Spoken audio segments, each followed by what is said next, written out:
Hey, good evening. What's up, Vinny? How we Man, doing? Corey, man, I'm good. How about you? Man, I am grand. I'm grand. We are the Beast of the East podcast. As you can see, I'm trying out some of these psychedelic backgrounds here. I'm going to be cycling through these things as we go. I found this. I used this one over the weekend when I did the Bleav in Dogs post game pod, the little extra segment that I did. I used this background. I don't know. It's kind of funky. So kind of different. Trippy, Very trippy. trippy. Trying to attract a new audience here. What do you think? So Hey, it's those AM shows where they call and talk about aliens. They might just hop on in here, man. well, hey, the more the merrier, right? So, Yeah. like I said, we are the Beast of the East podcast on the Bleav Podcast Network, coming to you on the video side from y'all's conference network. We are live. The chat is up and ready to go. If you want to jump in, feel free.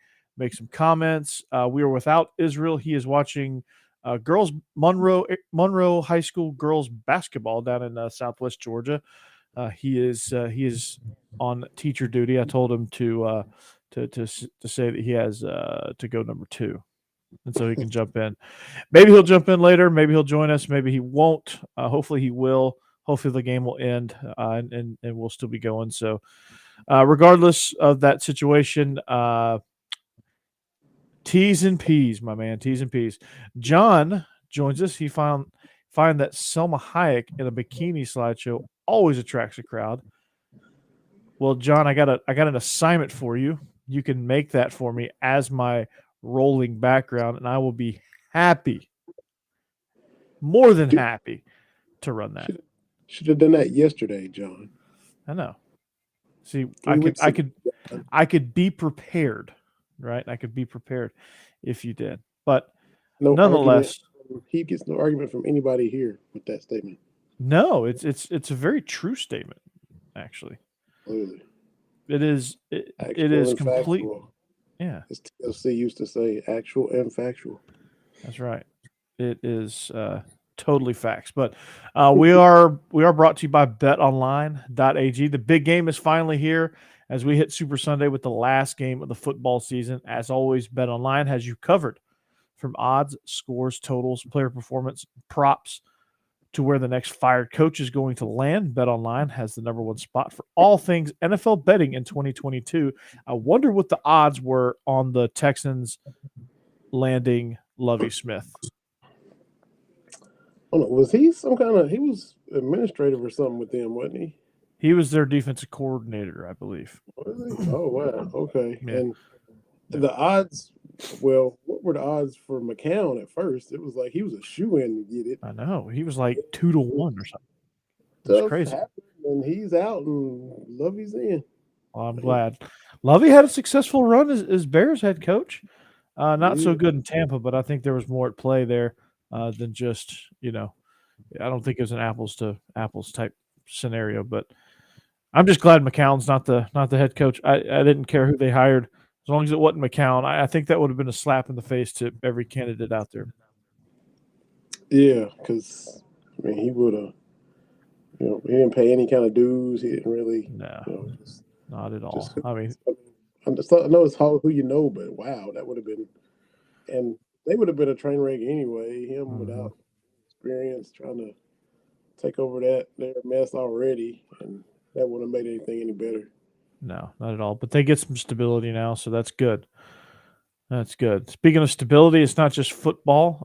BetOnline has basketball, hockey, boxing, and UFC odds, and the coverage is the best in the business, from sports right down to your favorite Vegas casino games. BetOnline is your number 1 online wagering destination. So head to BetOnline today, or use your mobile device to sign up today and receive your 50% welcome bonus on your first deposit. Just use our promo code Bleav, that's BLEAV, to get you started. It's the fastest and easiest way to wager on all your favorite sports and play your favorite games. BetOnline is where the game starts. So, Vinny, let's get right into it. I think we'll start with Kentucky basketball, because that seems to be, yes, John, you are an ideas guy. Kentucky basketball seems to be a good thing to talk about these days. So talk me through that game. What happened? I didn't see a whole lot of it. I kind of wish I did at this point, but it was a good one. I heard. It was. We talked about it either on here or Bleav in Kentucky because I had Stacy and Jake on the Tide Talk pod guys on there. We did a little, preview. Another Saturday road game for Kentucky. At Kansas, at Auburn. Here we are at Alabama, and it was kind of more the same. When they're healthy, the road arena gets quiet. Now, unlike Kansas and Auburn, Kentucky didn't jump out and take control. Alabama punched Kentucky in the mouth first. It was 9-1.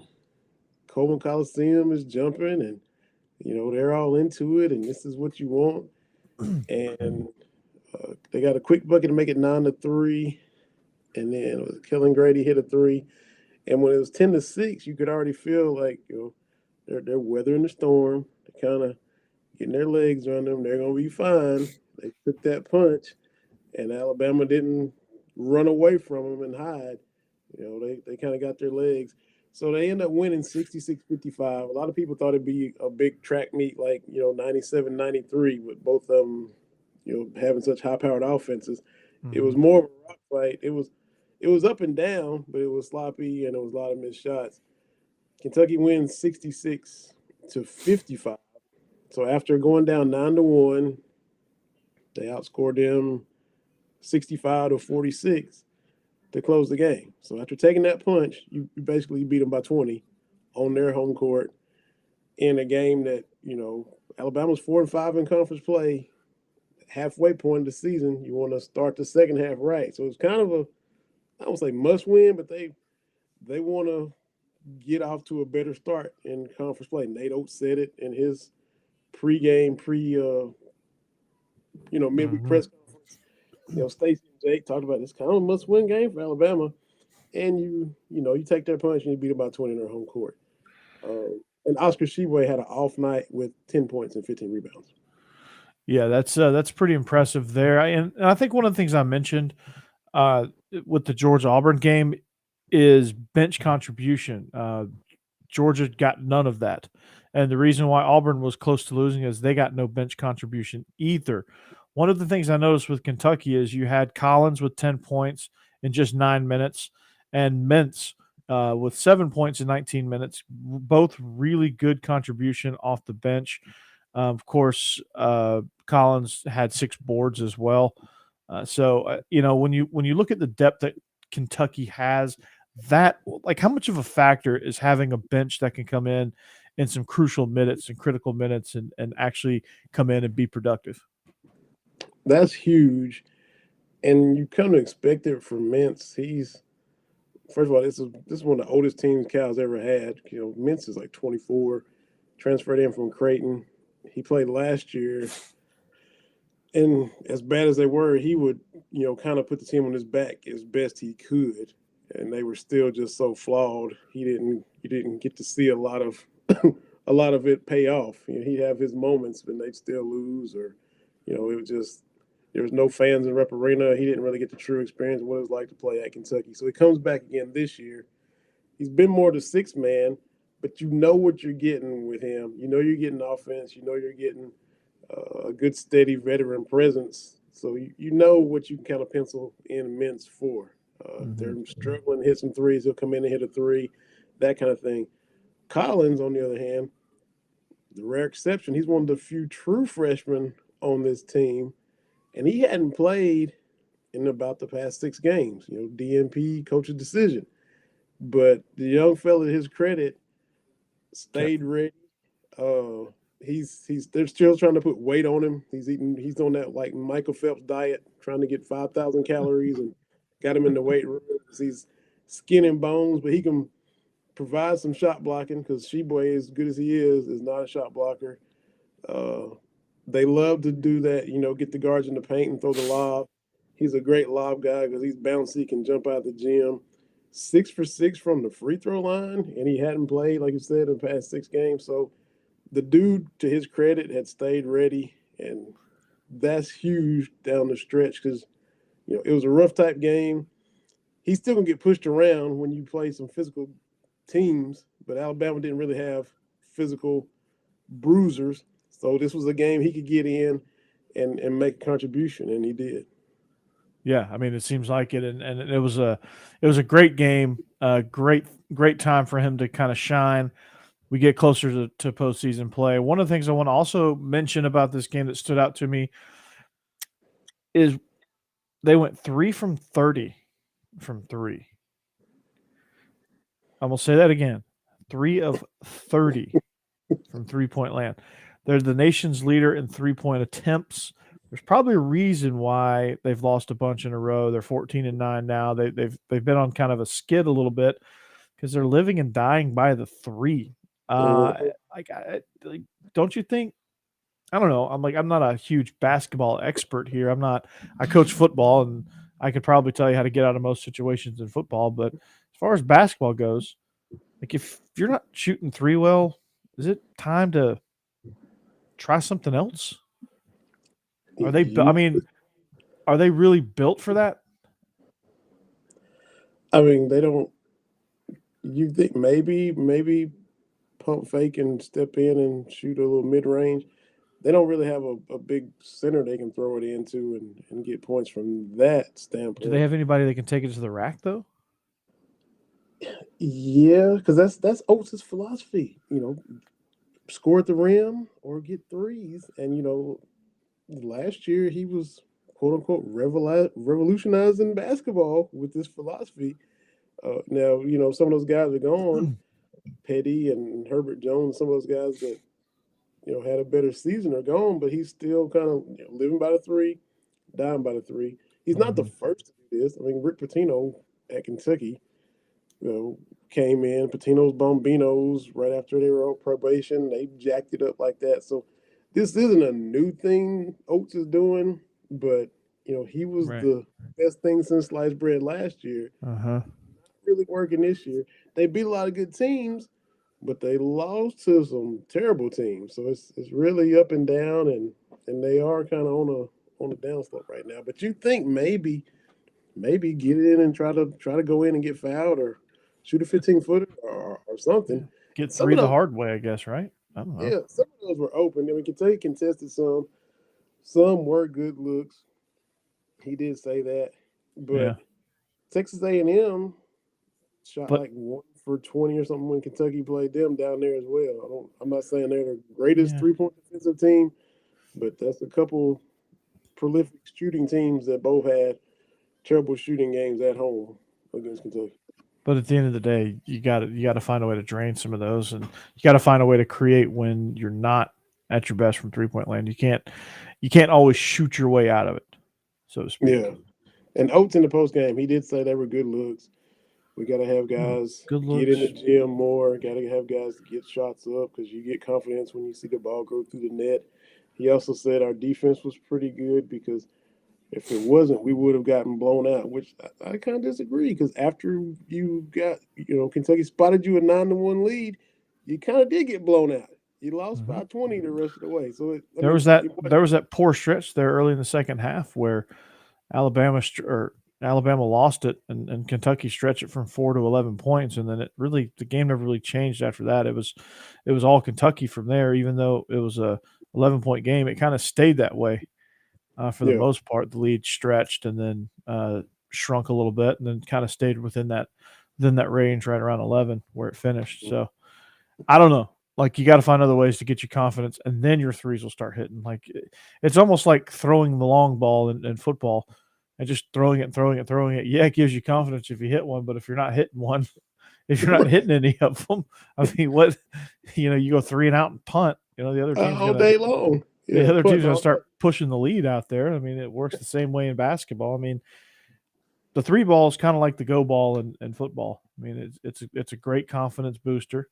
If you can hit a few in a row, then, man, you're in good shape. So, I don't know. Defense looking at you like, man, y'all need to hit a deep ball or do something different because we're tired of coming out here. We need to 3 and out. We're tired of running back out here with y'all punting all day. So, Exactly. So, But a huge win for Kentucky. Another confidence boost builder there as we head towards the SEC tournament and ultimately the NCAA tournament. Another team that was looking for something along the lines of a confidence booster, something that's going to keep them in the number one spot. The Auburn Tigers were on the road at Georgia. The only reason we're talking about it. The 22-1 Auburn Tigers, 10-0 in conference. Boy, they escaped, man. Wendell Green got them out of a jam. Georgia played pretty good. If they'd have got any sort of contribution from the bench, they probably would have won this game by 4, 5, 6 points. But they just could not get anything off the bench.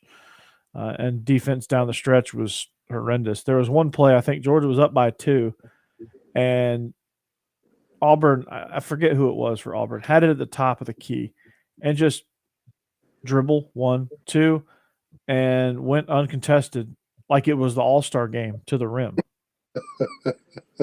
Everyone just turned around and watched him go to the rim. Nobody fouled him. Nobody tried to block it. Nothing. Yeah. It was brutal. They had some crucial misses from the free throw line too that could have probably put them over the hump. Yeah. They were bad from the charity stripe. They were. I mean, it just shows you what kind of team Georgia is. Any team with a pulse probably would have sent Auburn home with a 10-point loss. Let's just be honest about that, because Auburn didn't play. Auburn didn't get hardly anything from their bench either. Katie Johnson led the way with 20 points, but I mean, you look at the box score, right? You look at their bench. 4 minutes. You had 2 guys with 11 minutes and 19 minutes scored 4 and 2 points, 6 points from your 2 biggest minutes contributors off the bench. You got no production. They didn't hardly rebound, no assists. It didn't really they got one guy got 3 personal fouls. That's all he contributed. 3 fouls, 4 points in 11 minutes. They got nothing from their bench, and they were 39% from the field. It's not going to win you a whole lot of games, except against Georgia. They. It was just 40% from the field. I don't let them off the hook. Definitely let them off the hook. 2 ways. Either Auburn is, good team finding a way to win when they don't play their best, or Auburn is a little vulnerable. They had a 1-point win at Missouri, which they could. They were lucky to get out of Como with that one. Had a dogfight in Athens where they got a bit of a gift on Saturday. Yeah. So is Auburn, kind of peaked too soon, or are they just a good team that are scrapping and finding ways to win when they're number 1 team in the country and everybody's trying their best to take them down? It's just a couple ways to look at it. Well, basketball's a long sport, so I mean you're bound to have an off day at some point. Mm-hmm. And this was their off day, and they, I think against Missouri they were able to fight back a little bit because Missouri's a good team, but Missouri's very streaky as well. I think they were able to kind of fight back. The Georgia game, they just got a gift. Let's just be real about it. They got a gift. And I think when you, I don't know, I said it in the post game pod, you got to get more from the bench, and that comes down to recruiting.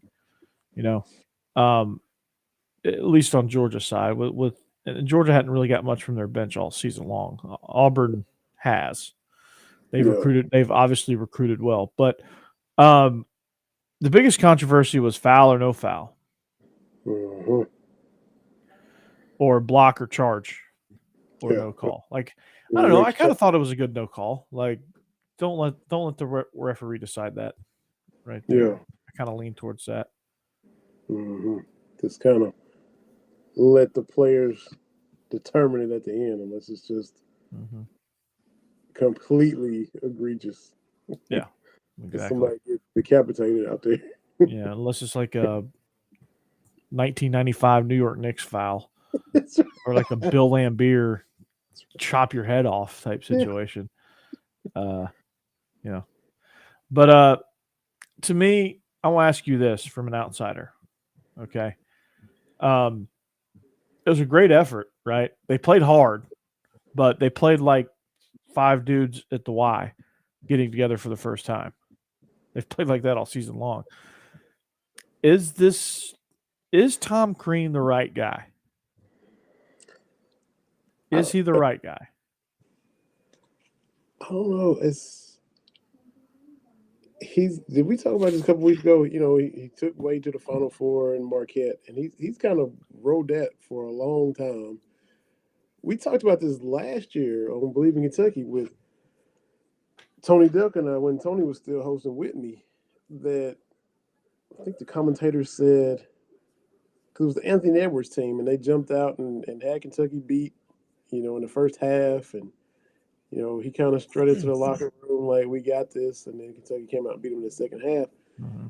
It said something to the fact that Tom Crean, like, changes or reinstalls the playbook every 5 games, like, redoes every. And I was asking TD, is he, like, giving them too much? Is that just trying to feed them too much information over, you know, what if this is working? Maybe leave it alone. But every 5 games, you just change everything. I don't think, I mean, I'm not there, but that seemed like maybe that was a little too much, or you're just trying to do too much. And yeah, I think that's too not much. really working. I was kind of questioning that method. I mean, he's been a coach longer than I have, but that didn't really seem to make a lot of sense to me when I heard that.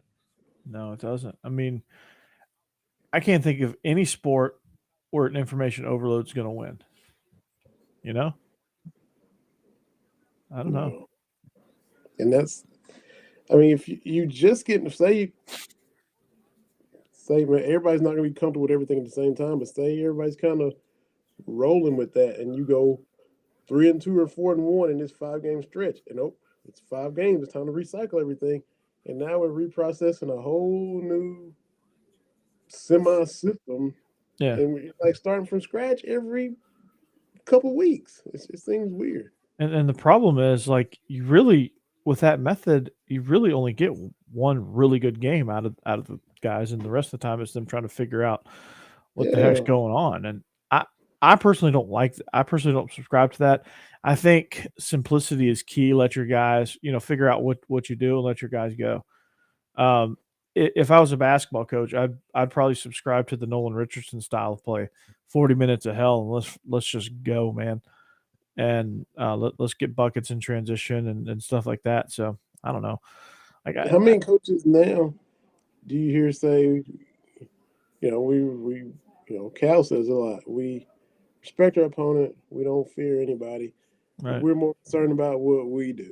We're working on us. And that's basketball. Like, you don't have, like, basketball, you're not really worried about what the other opponent is doing. I mean, you know, the best coaches in the history of the game, John Wooden, on down the list, were all worried about themselves. Or when I say themselves, John Wooden was worried about his team. Yeah. Cal worried about his team. Guaranteed Pitino worried about his team. Coach K, you think he's worried about NC State? Nope. He worried about Duke. Should have been worried about Virginia tonight, though. But that's anyway. Yeah, I mean, that's neither here nor there. I think he's kind of checked out. I think. Yeah, it's always good to see them lose, though. Yeah. On a buzzer beater at home in Cameron Indoor, you love to see it. That's all I'm saying. Yep, you do. Yep. I think all the Duke haters. I think all the deep down Christian Leitner haters. A lot of y'all Kentucky fans have still have that seared into your mind. Oh my God! Oh, that's seared in there. Hey, Russians, Israel's not here, so take a hike. That was devastating, man. For anybody old enough, that game in '92 when he hit that shot. First of all, look, see, I'm gonna get upset all over again. Just like I do, because you're in Georgia. Yeah. I used to be a Hogs fan until they traded Dominique for Danny Manning. I still get pissed off about that. Yeah. Leitner should have never been in the game. He stomps on Amino Timberlake's chest. He doesn't get a technical, or he does get a technical. Should have been kicked out of the game. Yeah. He clearly just stomps on the man's chest, and everybody saw it. Should have threw him out the game. He stays in the game. He goes 10 for 10 from the field, 10 for 10 from the line, 30 however many points, the game winner. Every Kentucky fan he should have never been there to take and make that final shot. He should have got kicked out of the game for intentionally stepping on a man's chest. But he was the golden boy. He was Christian Laettner. And he could do whatever he wanted to do. Oh, man, I can get you wound up, can I? It's all over again. 30 years. I just get you wound up, man. It's all good. I love it. The speculation is, too, in this tournament, you know how the NCAA tournament, the committee, they say they never go by storylines. They never make seeding. Yeah, right. They're huge, dude. Even though Kentucky will play Northern Kentucky or Western Kentucky or Eastern Kentucky in the first round, every chance they get, they always match them up. Well, Kentucky and Duke, there's the chances of them being in the same region and meeting in Philadelphia again 30 years later, just like they met in Philadelphia in 1992. They'll say they don't do that, but watch, that's what happens. Yeah, Kentucky and Philadelphia. Totally. In an Elite Eight matchup, just recreating that history from 30 years ago. But we don't do storylines. We don't do that. No, don't. No, you don't. No. It's all numbers, man. It's all numbers. So now that we got that out of the way. One more thing, too. See?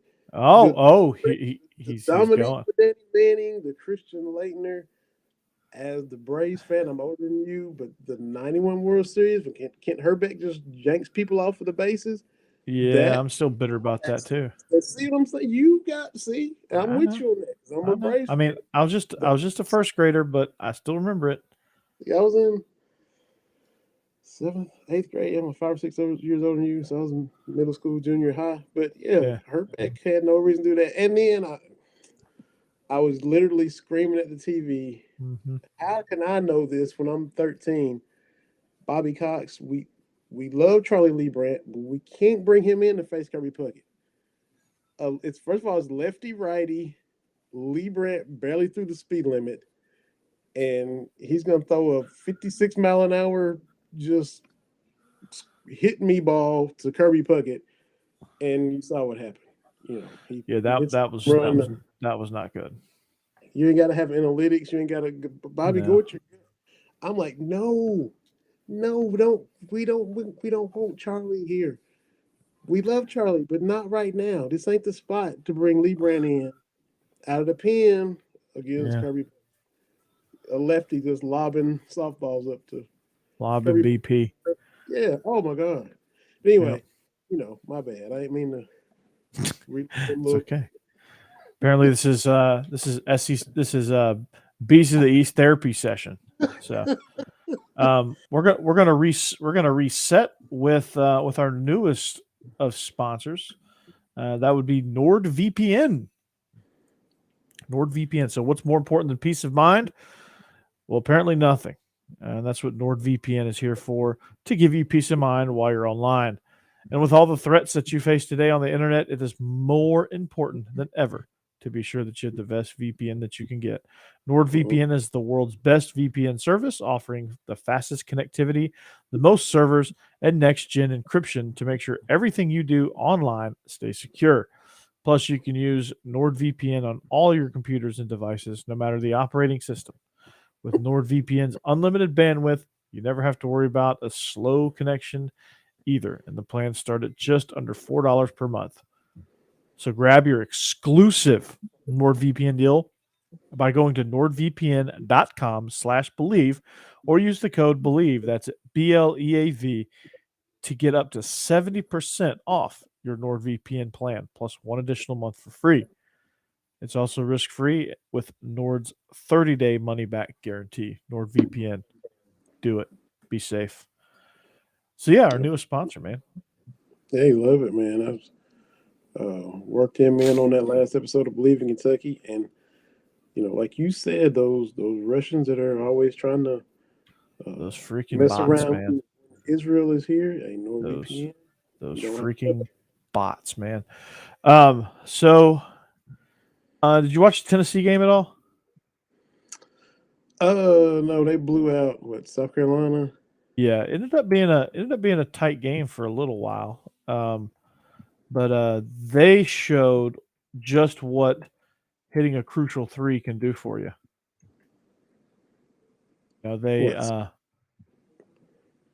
yeah, Tennessee. Zakai Ziegler, he had 18 points. Who tonight? What's that? For tonight? No, on Saturday. Oh, okay. Against what? South Carolina? Yeah, against South Carolina. Yeah. It was a tight game for a little while, at least okay. early in the second half, and dude just blew it wide open. So I just wanted to make mention of that. I think that they're third in the SEC in 3-point shooting percentage. They've made 4 of its first 5 shots from 3-point land, so they are the anti-Alabama in that regard. Right? Yeah, they are. And Alabama's on this list of 3-point teams, and it's Alabama and it's a bunch of mid-majors and schools you never heard of. But when you look at really efficient offenses, that's where all your other Power 5 schools are. Look at not just your 3-point shooting, but your total offense, and all the other teams are on that list. Alabama and a bunch of also Rams are on the 3-point, attempts and exactly. But that's that's what Oates wants to do. Well, I mean, that's what he's got to do, right? Yeah, that's what they keep recruiting too. So that's what they're going to keep doing. So they're going to keep living and dying and looking good some nights, looking like they can beat anybody, and then they can't throw an oath in other nights. Yeah, that's kind of their MO, unfortunately. So what can you do, right? Nope. Any other basketball games from Saturday? Stood out to you? I mean, Kansas bounced back from their beating that Kentucky gave them, and they destroyed Baylor,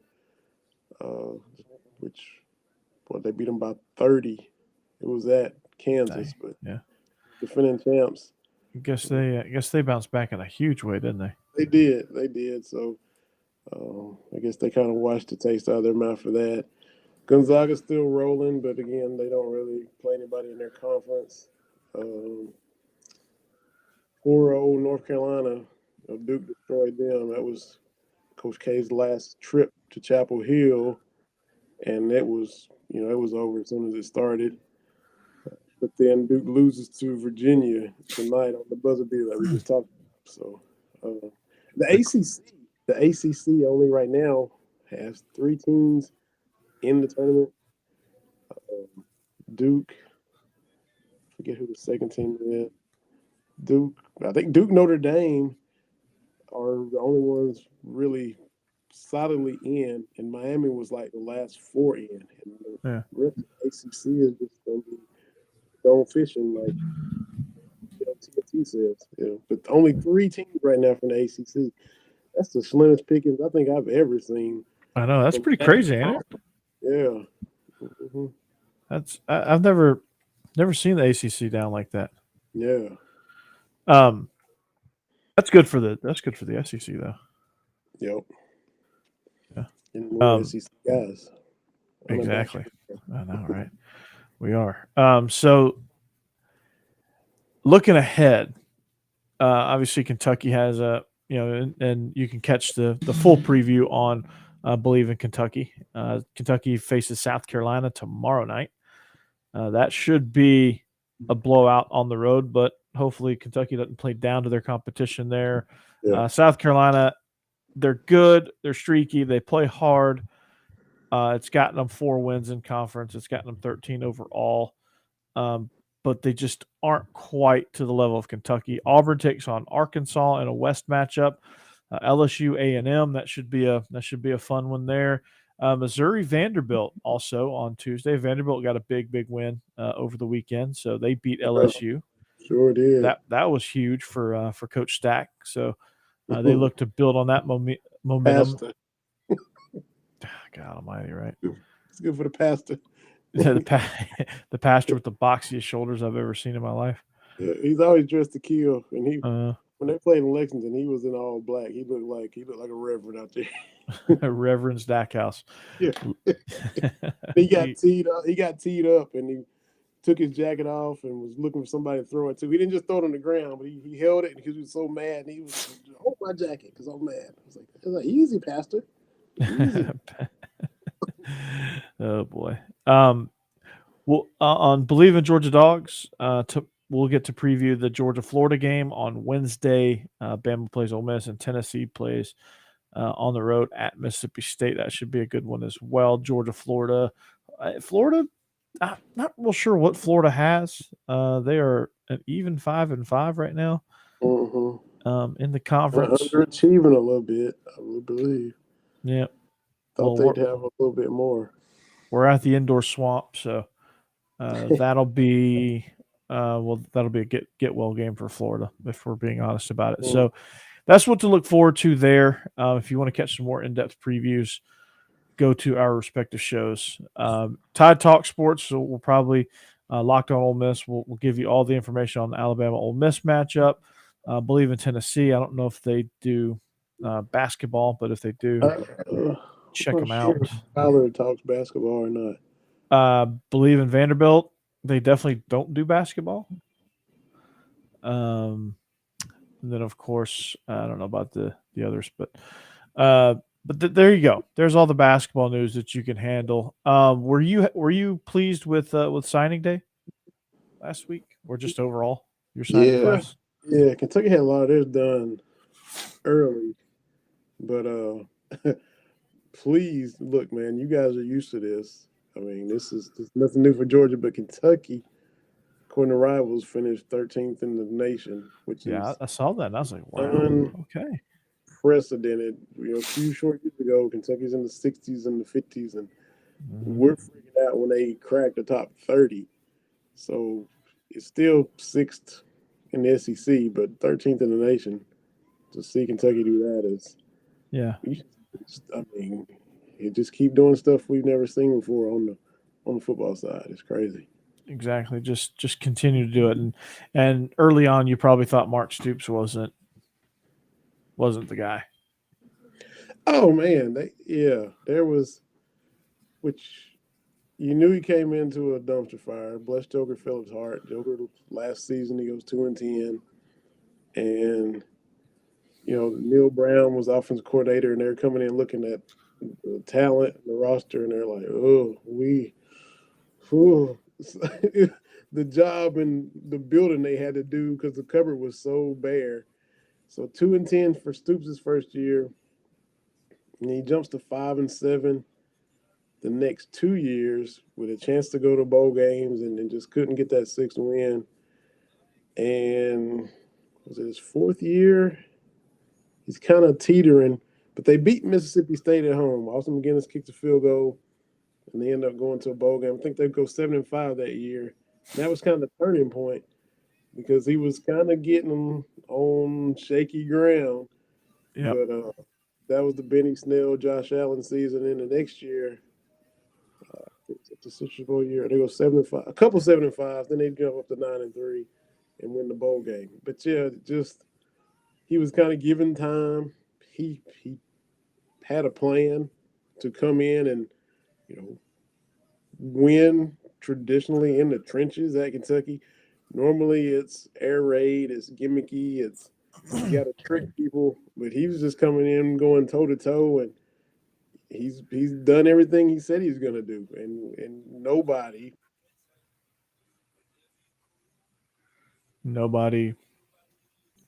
expected it. Stuck to it.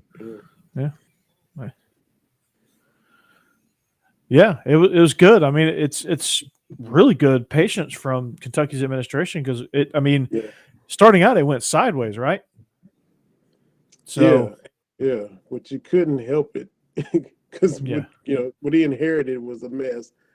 So yeah, you go 2-10, 5-7, 5-7 season. There were some questions, and back then. You were still kind of waiting to see the defense improve. We're like, this is a defensive guy, and it's not really. not really happening. They were winning some shootouts, and the defense was still kind of behind. But Yeah. slowly, he just kept building, kept plugging, just kept his nose down, and kept grinding. And then we've seen it all. And now you're poised to, if they're able to keep Liam Cohen, we see teams still trying to pluck him away. We didn't the Miami Hurricanes job. I didn't really. But his name is still floating around. I don't think Cohen's going to leave unless he's a head coach in college or back to the NFL as a coordinator. Which the Rams have openings. So, I mean, Yeah, that's where he came from. So, McVay's boy. So that's the one where if I'm kind of holding my breath. Because he just came from there. It'd be easy for him to go right back to it. But if you get a second year out of him with Levis and Rodriguez back, and you lose Wandale Robinson, but you got a couple of transfers, coming in, burying the Robinson kid and Javon from Alabama transferring up there. So, it's shaping up to be another solid year. The schedule was favorable. Mm-hmm. You can already look and you can see 9 wins if you're honest. I mean, easy. So I'm gonna go to my dry erase board. I'm gonna write 500 sentences. I will not doubt Kentucky again. I will not doubt Kentucky again. I will not doubt Kentucky again. I will not doubt Kentucky again. Holy cow, man! They were. I mean, Georgia's defense was. I mean, it was otherworldly. I think that Kentucky game obviously would have been way tighter had Georgia's defense just not been what they are. They had very, very, very that one series in the second half was probably the most beautiful series I've seen out of any team against Georgia's defense. Just methodical 8-play drive that ended in a touchdown. Kentucky's only touchdown, and I looked at it, I was like, okay, Liam Cohen, he's a dude. Like, I mean, he's creative. His play designs are really good.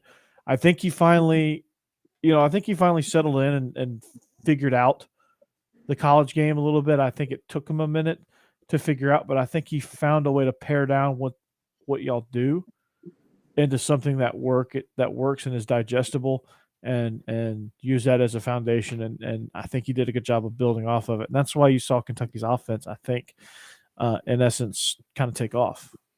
Yeah, he finally he kept talking about I want to marry the run and the pass, want to get it balanced, and he was able to do it. You had a good running game. You had that was already in place, and then you had some threats on the outside, and you were able to pass for 200, 250 yards a game on a consistent basis, and and make defenses realize that you could consistently pass for 250 yards a game on a consistent basis, and it made it that much harder to defend. The screen was Nakobe Dean. Kentucky had a screen. Yeah. With all they had to do was get in his way, and they walk in. And he bust through 3 blockers and just no. He didn't bust through anything. He ran right around them. Yeah. He watched 3 Olays. He sidestepped though. I don't know how the hell he did that. That's probably why he's going to be a early first rounder in the NFL. Yeah. That dude is special. You said otherworldly. That's the play. Like, man, if Kentucky gets that blocked, maybe it's Georgia that gives them a chance. That puts a little pressure on Georgia. That has, we got a game into the second half. In between the hedges, yeah. I mean, because Stetson in the first half wasn't exactly lighting the world on fire either. No, Jaquez Jones pick up the fumble, just just pick it up, just grab it. Yeah, I mean, a couple things in that game that were kind of quirky. Bowers with Bowers though. So, Bowers did have a Bowers play against y'all. I bragged on him all year, man, because he did it every week. Something freaky every week he did, man. It was ridiculous, man. But yeah, I say all that just to say I was impressed with what Kentucky was able to do offensively. I think had you had a little bit more consistency at the quarterback position and taking care of the ball a little bit better, I think you're looking at a 10-win like Ole Miss type situation with Kentucky. Just it was going to be tough for anybody to beat Georgia this past season. I mean, it is what it is. It didn't matter. I mean, I could have played quarterback and it wouldn't have mattered. Nobody was going to score on them. It'd have been great to see you on Good Morning America. Just barely been able to hold your head up, Corey. I think I would have had to cancel that. I probably would have said, nah, I'm good. I can't make it. Somebody would be like kicking me to make sure I'm still awake. But, Georgia's class finished number 3 in the country. Super pleased with it. Gunnar Stockton going to be the future at quarterback. I think getting Branson Robinson, who looks like Nick Chubb now as an NFL player, not as a high schooler. Like the dude is yoked. Like is that the one 700 pounds? Is that the kid? Yeah, that's the kid. He looks like Clubber Lang, build wise. Like he's yeah, it's ridiculous. And then got some key pieces in the defensive backfield, and got Bear Alexander, a defensive tackle. I thought that was a really good. I mean, not really good. I thought that was a phenomenal pickup. Denylon Morset at wide receiver from Kennesaw. I think he adds an explosive piece to it. Dylan Bell from Houston. That was an actual signing day coup from Houston, Texas. Brings in some much needed tall physicality at the wide receiver spot. Of course, bringing in offensive lineman still. Oscar Delpt at tight end. Like, we're starting to become tight end you. CJ Smith coming in from Orlando, big 6'3" receiver. Looking to bring in some explosiveness at that position, which is what Georgia needs. So still going to be traditional lineup in the eye, lineup. Well, not the eye. I mean, you're starting to see you're starting to see it kind of shift a little bit. Okay. It's not quite what it was under Chaney first few years. Kirby, you're seeing him. He's still like, it's hard for him. It's hard for him to let go completely. But right. you're starting to see it. You saw it throughout the course of the season. You saw what they did in the championship game, and then against Michigan as well. Those two games were probably the best marriage of the run and pass game that I've seen all season long. But it was run to set up the pass. I mean, there's just beautiful play design, stuff like that. So I'm looking forward to seeing a little bit more of that. I don't want us to go full on like flinging around, even though as an offensive coordinator, I have to fight myself on that. But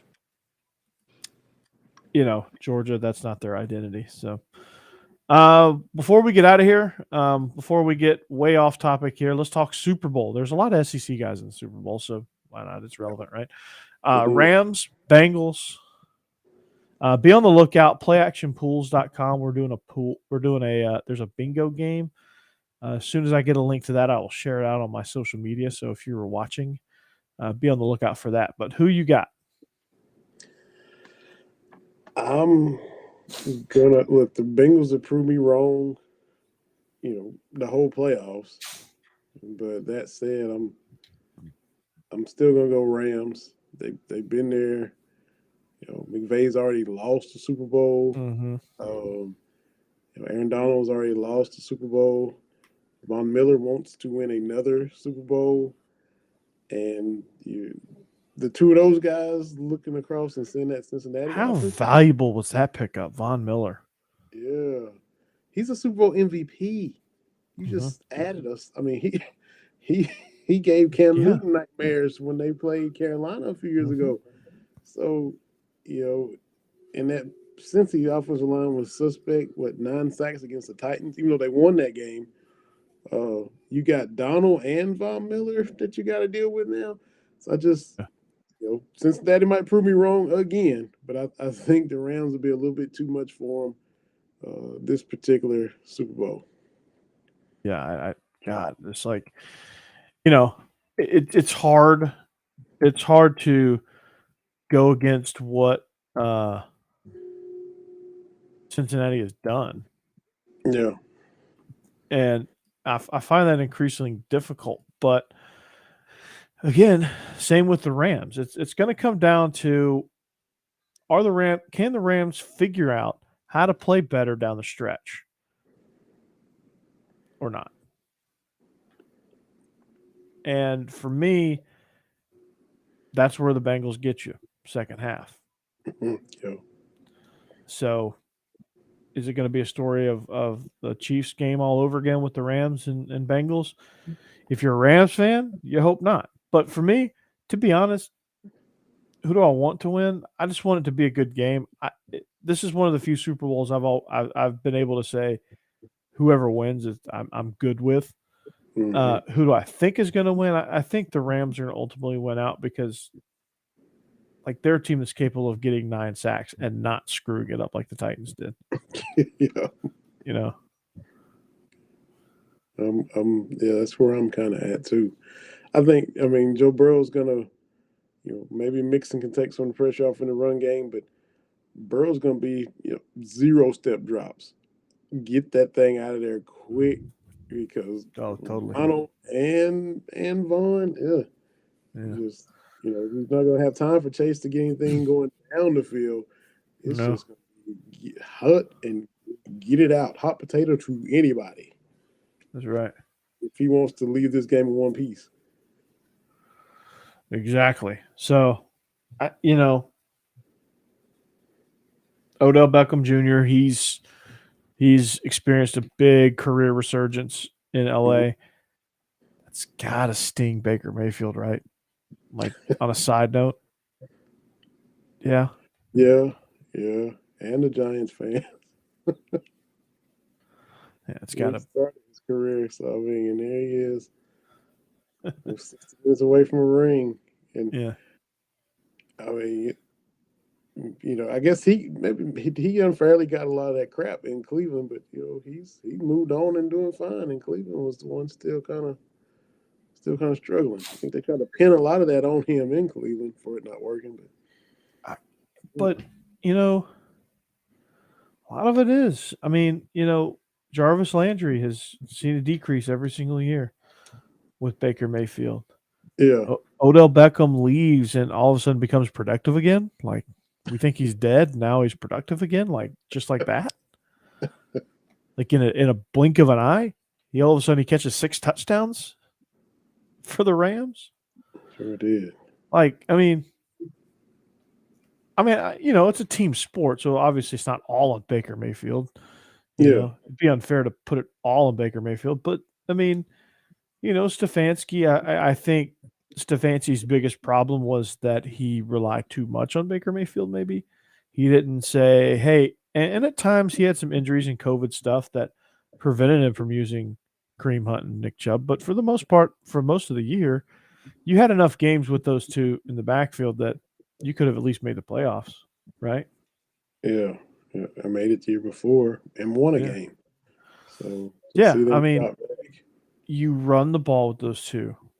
You're not a air it out team. I know that's what the NFL is, but that's just not who you are. Mm-hmm. That's not who you have to be. Wasn't he coach of the year last year for that?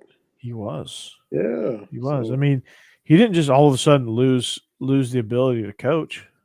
So it's you gotta consistently do it consistently. And here Cincinnati been at the bottom forever, and now they're in your division, and they just won AFC. They have a dog at quarterback though with Joe Burrow, but then again, like you have somebody who learned under Sean McVay with Zach Taylor. Like Zach Taylor's his NFL experiences have been great. Like look at Ryan Tannehill's most productive season in Miami. Guess who his quarterback's coach was? Zach Taylor. Mm-hmm. Zach Taylor goes to the Rams. Jared Goff is not just a dude. Jared Goff was a really productive quarterback for the Rams. Guess who the quarterback's coach was for that Super Bowl team? Zach Taylor. ZT. So either way, McVay is. I mean, win or lose, McVay is going to get. McVay is a winner regardless. He's already. It's going to look good on him regardless. Yeah. Like let's just say it. McVay is beyond legit now. You know, let's just put it out there. I think there was a season or two where we're like, are we sure about McVay? You know, he had a good start, but are we sure? Yeah, now we're sure. Mm-hmm. Now we're sure. And you know, it's just I'm not ready to say he's like the offensive version of Belichick, but maybe he's the offensive version of Belichick. And I think that's why, you know, he's able to find his way and navigate his way around some of these situations. I think also what helps is that the air of confidence he instilled in Matthew Stafford, like they were dead to rights in that Tampa game, right? Like they shouldn't even be here. But no panic. Sean McVay just said, "Okay, Matt, let's go get it. You got it, man. Yep. Let's go win this thing." And they did. You know, and it doesn't hurt that you have Cooper Kupp. Yeah. He's not bad. Yeah, he's definitely not. And they were pounding the Bucs in Tampa. I mean, it took, you know, it was a bunch of, you know, Akers fumbling a lot. It was a calamity of errors. Like every bad thing that could have happened. Yeah. So, you know, because if it doesn't, they imagine a narrative. You know, they go into the defending champ's house and just knock them out that way. Mm-hmm. You know, it still was Brady's last game ultimately, and he ended up throwing a touchdown to Evans. But imagine him going out at the hands of a 34-10 whooping. You know, it wouldn't have tarnished it, but it would have. You know, Brady goes out nearly leading his team to victory against the Rams. Yeah, when it should have, all probability, probably been a beatdown his last game. Exactly. So that's crazy, man. That's crazy how that works out. So but you know, Vinny, that's going to do it for us here. We've been going almost an hour. You like the Rams, as do I. At this moment, I'll probably change my mind a couple times, but as of right now, I like the Rams. I think they're going to win. I really want a good game, so if I'm wrong, I'm cool with that. But me too. You know, the Rams are they're just going to be hard to beat. I think they're on a mission. They've been there before. They've got a little bit of experience. That staff has experience. Most of your key players have experience in that game. So to me, it just seems like, you know, they're going to be, the Super Bowl's a completely different animal. Mm-hmm. And the former dog Stafford can get him one. Let's get him one. He deserves one after 12 years in NFL prison. Yeah, exactly. Called Detroit. Exactly. If there are any Lions fans listening, I apologize. But if I'm being honest, you have a terrible franchise. And they just hired Matt Nagy as their offense coordinator. So, yeah. And on that note,